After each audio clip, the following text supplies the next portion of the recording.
Hey guys, welcome back to Free to Grow. We're so glad you're joining us, whether it's your first time or if you've been following our channel for a while.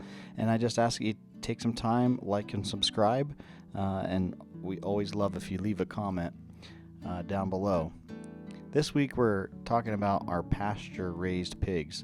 Now, currently we're in the middle of processing our pigs that we raised this summer out on pasture.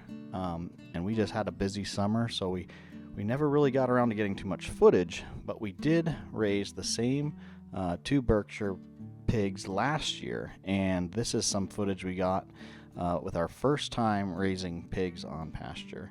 So I want to talk today a little bit about what you need to get started and what it takes. You might think, oh man, there's no way I could raise pigs on my property, but I want to assure you that you probably can, and just take you along today and have you learn with us. So first things first, here I'm starting to put together a shelter. So one of the things you need to have in place if you're going to have pigs outside, if you're not going to raise them in a barn or a solid pen, is some kind of movable shelter, because we're moving our pigs out on the pasture, so we need a shelter that we can move along with them. And I didn't follow any plans. I kind of Googled some ideas for mobile pig shelter or pig hutch, and then just, built what I thought would work for us. So I'm kind of going with this like lean-to metal roof, slanted roof shelter that's on kind of like on a skid, on a sled, so that I can drag it around. And I want the shelter to be heavy enough that it doesn't just blow around or the pigs knock it around when they get bigger, but not too heavy that I can't just pick it up and drag it. So I took that into consideration when I was working with the materials, and as always, I try to just use stuff we have around, and I'm not sure that I actually had to go buy anything except maybe some decking screws or something to fasten it together, but I did end up using treated wood for sure on any wood that was going to be touching the ground. It's not necessary, but if you want your shelter to last for a while, then I think that's pretty important. You could, if you have scraps laying around and that's all you have, go with it. And then, just keep in mind that anything that's going to be in the mud or on the ground that gets wet, you may have to replace at some point. So this construction, I pretty much used some random pieces of 2x4, some 2x6, and some 4x4 posts I had around. I basically built, I'd say roughly like a 4x4 foot frame that would touch the ground, and then I used some 4x4 posts in each corner to make it sturdy. And we just happened to have some old metal roofing laying around the property that I use for the roof. I will say that pretty doesn't matter too much to us, but I take it into consideration when I'm building something, because you probably are going to be seeing this. Now, I on this project spent some time. I took some pallet wood and I put some siding on the shelter, and because I thought it looked cool. Kind of looked like an old barn with a green metal roof, and it resembled some of the other buildings on our property. Well, it didn't take long for the pigs to like bust out the siding, and I also realized by putting all of that siding on that I just added a whole bunch of weight. So functionality, I don't know. Right here I've got some of that metal scrapped roof, and you'll see I have my chainsaw chaps on because I never like cutting this stuff. And I also don't have a grinder to cut it with. What I'm using here is just a handsaw, and I learned a little trick a while ago from somebody on YouTube, or I Googled it, to take the blade on there, which is kind of an old lousy blade anyway, and turn it around the opposite direction when cutting metal. And I've done this several times with a chickshaw that we built, a mobile chicken coop, and some other things where I've just cut scrap metal, and I've done this to make my cuts. It's a noisy thing when that blade's spinning on the metal to cut it. So I always put on some ear protection, and it always just makes me a little bit nervous. This metal can get squirrely, so I put on some chaps just to just to be extra safe. And all I'm doing here is I just took a spare board and clamped it on to use as a straight edge. I marked my length and get a clean cut, and then I'll attach it to the structure I built with some self-tapping screws, some self-tapping roof screws. Here I am showing that I am switching the blade around. Another tip I have, if you do this, is to make sure you switch your blade back around the right direction when you're done. That way, when you go and you're in a hurry and you go to pick up your saw to cut a piece of wood, you don't hurt yourself or make a big mess, I guess. um, so I'm following one of Liz's tips or advice to me, is that anytime we're going to get new animals is to have everything in place before the animals get here. I remind myself of that all the time because I get excited and I'm just ready, like, bring them over here and then I'll figure it out. But I've learned now, even with something like chickens, that the whole process is a lot more enjoyable if you have everything in place before you bring new animals onto the homestead. That way you can enjoy the day and getting them in to their new home. Now, it's also good advice to have several things in mind, because these animals are probably never going to react the way you think they're going to react. So if you think, oh, these guys are going to go right into this pen and lay down, probably not. Or you think, oh, they're going to go right onto the pasture, probably not. So have some options and be flexible. All right, here we are. We got our pigs from a local farm, and they raise Berkshires. And after some research, that is a breed we decided we wanted to try. It's our first time, so we weren't sure, but as far as fat ratio, how they are on pasture, how they are in our climate, there were certain things we took into consideration when we picked Berkshires, and we love them so much that we did the same Berkshires again this year from the same breeder. And again, it's going to be hard now for me to switch, but I really, really like the Berkshires we're getting.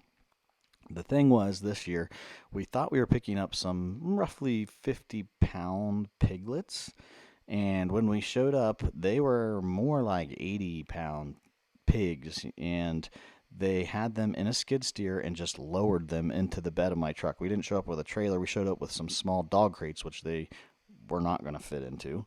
And here we are with a friend trying to coax the pigs out of the bed of the truck into the barn. So we do have a barn on our property that has some stables. It was set up for goats and horses and some poultry and things in the past. But we are going to use one of the stalls in the barn as a place to train our pigs, because we plan on raising our pigs out on pasture, but with electric net. But the pigs don't just automatically know what electric net is, and it does take at least a day to let them figure it out. Pigs are very intelligent, but you need to give them the opportunity to learn and respect the electric net or poly wire.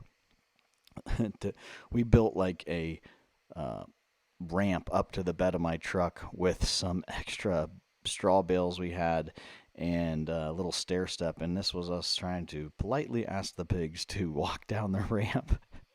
And you just got to be patient. Just like I said, you never know how this stuff's going to go. I think we gave them a little assistance there, but they are starting to figure it out and head to their new home. We kind of just made a makeshift chute with some extra pallets, and I'm using some of those these boards I have around as pig boards, stuff like that. Whatever you got, we're making it work. So mission successful, got these pigs, and where they are headed to their new stall.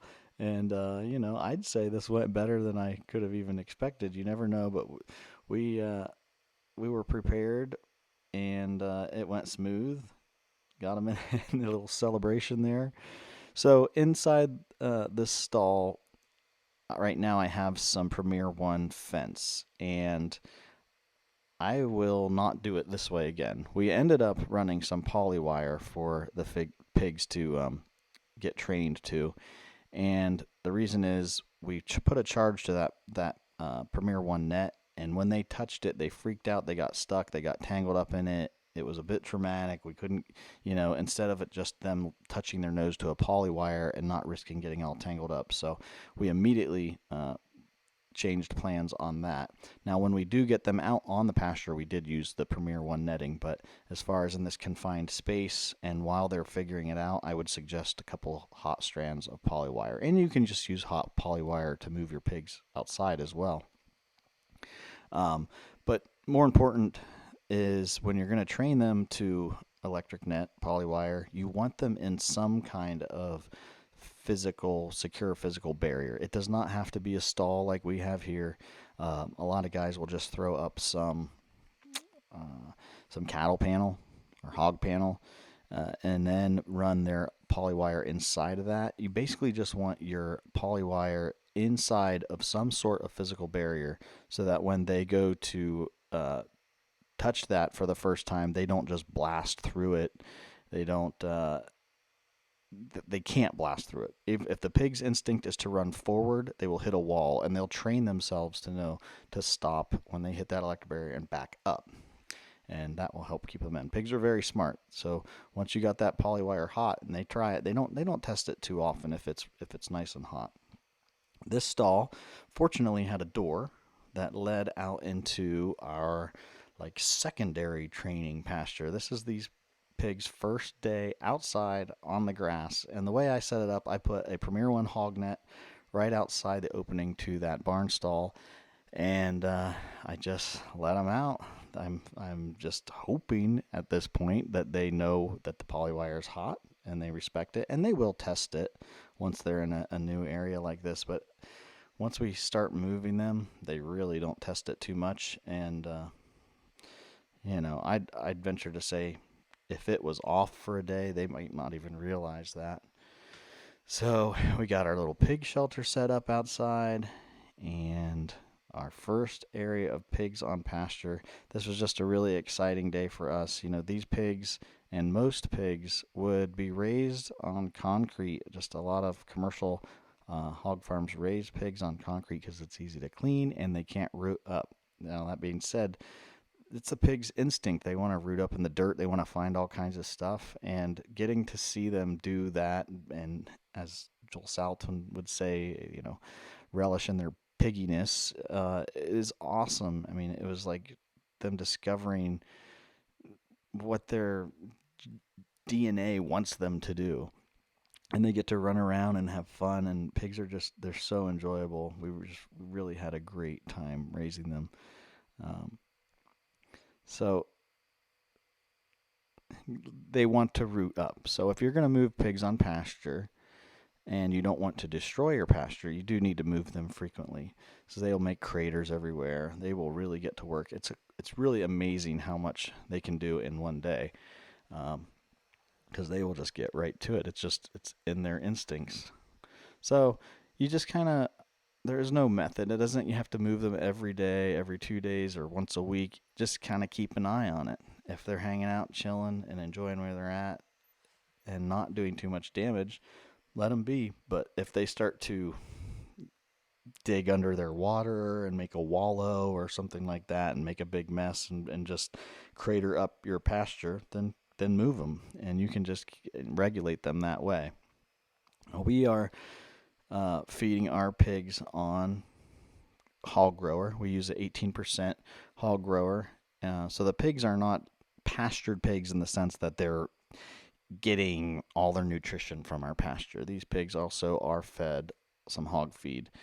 And that doesn't mean they aren't getting some nutritional benefit from the grass. And they like to dig up grubs and bugs and everything and roots. And they're getting all kinds of good stuff being out in the sun, out on the grass, and always moved to a clean area. That's the other thing, is they're not just living in their toilet all the time. So space-wise, can you do this in a small area? Absolutely. You could just have your pig pen set up and have it be this size we have here. I think this is like a 20 by 20 foot area, and if it was me, that's all I was going to do, I would just keep it up and keep it clean, and make sure I'm shoveling or covering their manure as I go.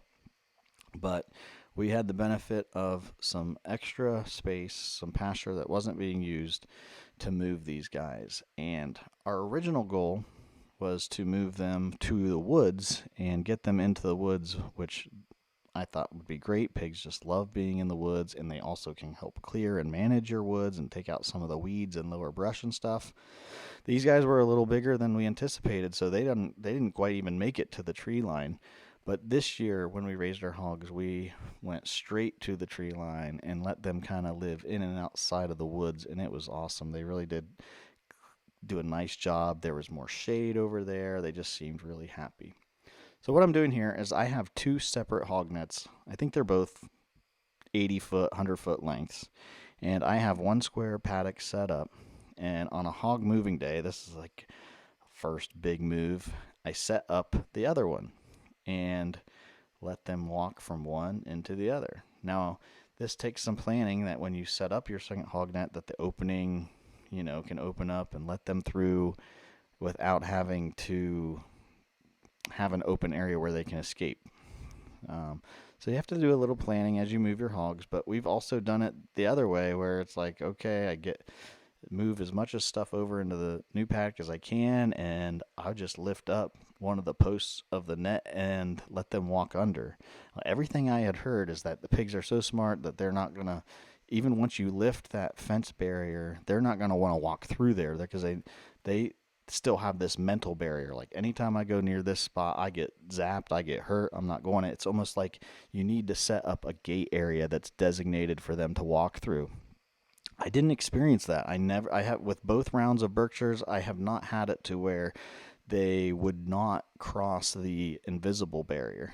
I always would move their shelter over or move their water over, and then also have some feed when I'm going to move them to tempt them. And pigs will do just about anything to get to their feed. So I know maybe that was it, but I never really had a problem of needing to have a permanent gate area in my poly net.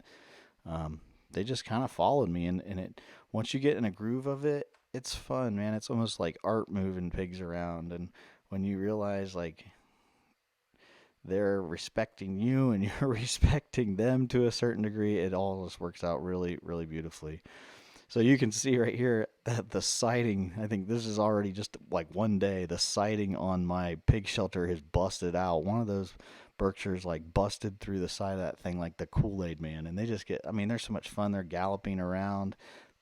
Watching them enjoy being outside on the pasture just was so awesome, because we just always have in our mind, hey man, if these guys weren't with us, they probably would be out in concrete in a barn, never out in the sunlight. So, we're getting to give those pigs their best life, and in return, raise ourselves some of the best meat. So I'll talk real quickly about some things that you need to get started. It's not a lot. You don't have to have barns. You don't have to have big pastures. A few things you need to have. You should have some kind of shelter, whatever that is, to whatever degree you can build it. This little hutch works great for our two Berkshires, and probably could hold another one or another two hogs. They when they lay down in there, they kind of snuggle up, and they seem perfectly happy. So you need a shelter. You need some kind of water. We use a 40-gallon drum, water-safe drum with a pig water nipple. I think that's a great way to get started for water for pigs. Find some kind of barrel, put a hog water and nipple in it, and put it out there. You can drag it along with them, move it, fill it with a hose. I think it's a great way to water your hogs. What I use is rubber feed pans, and that's been the best thing for us. I have a couple of them, but I just fill them, toss them in there. I'm not worrying about a hog feeder, like an automatic hog feeder or anything with a lid. They do just fine with these rubber pans. They're cheap and easy to clean, and they kind of dual purpose. In the winter, you can use them for your chickens. They're good for chicken water or waters for animal in the winter if you have cold temps, because when they freeze up, you can just knock the ice out and fill them back up with water. If you're gonna keep your pigs outside without a physical barrier, you need some kind of solar charger or maybe a permanent charger and some kind of polywire or polynet. We are not sponsored at all by Premier One. I would love that, but I highly suggest anything made by Premier One Supplies. They have been excellent for all our netting, for our chickens. Our solar chargers we have been great. Anytime we've had any issue, which have been minor, they took care of it right away, no questions asked. You get a great person on the phone. So I can't say enough about Premier One Supplies for anything they sell. Buy it from them. Okay, so that's pretty much it. You need water, shelter, feed, and some kind of way to contain these guys. And let them grow, man. Enjoy the pigs, move them around, and just relish in their pigginess. Thanks again for joining us, guys. If you have any questions at all, leave them in the comments. We'd love to answer some of your questions. And just get out there and enjoy growing your own food. See you on the next one. Bye.